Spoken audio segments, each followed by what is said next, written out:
Remember is that, again, cervical cancer is highly preventable, and prevention is always better than treatment. And so vaccination, we do not underestimate the importance of vaccination. So vaccination should always be a priority for all women.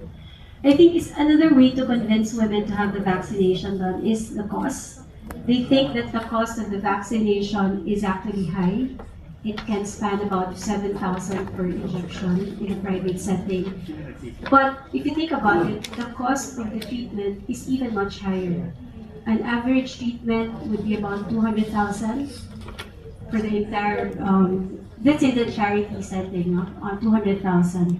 So again, prevention is important and it's actually much cheaper. Both three doctors pala. What should government do? I mean, number one, it's information dissemination. You're completely correct there.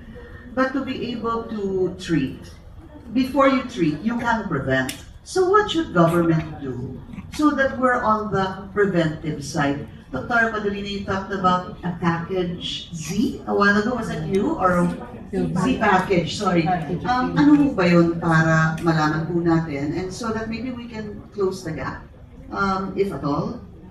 The C package by PhilHealth is specific and targeted for treatment process itself to increase the benefits. But I think what is crucial right now is we have everything in place, policies. We have the right people with the right mind and heart to undertake this.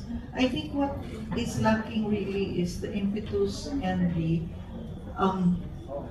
commitment from the Department of Health to ensure that we, in an organized, integrated manner, to be able to gel all our efforts, whole of a country approach, the way we did with the COVID-19.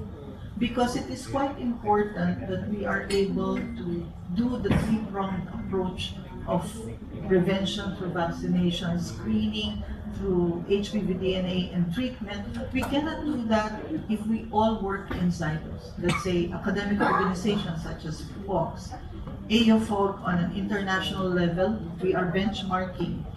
We already have the technology, the self-collection, the management itself for the ablative thermal ablation, it's there on a one-stop shop. But to solidify all of this and really make it happen in a community, in an LGU, that I think is important.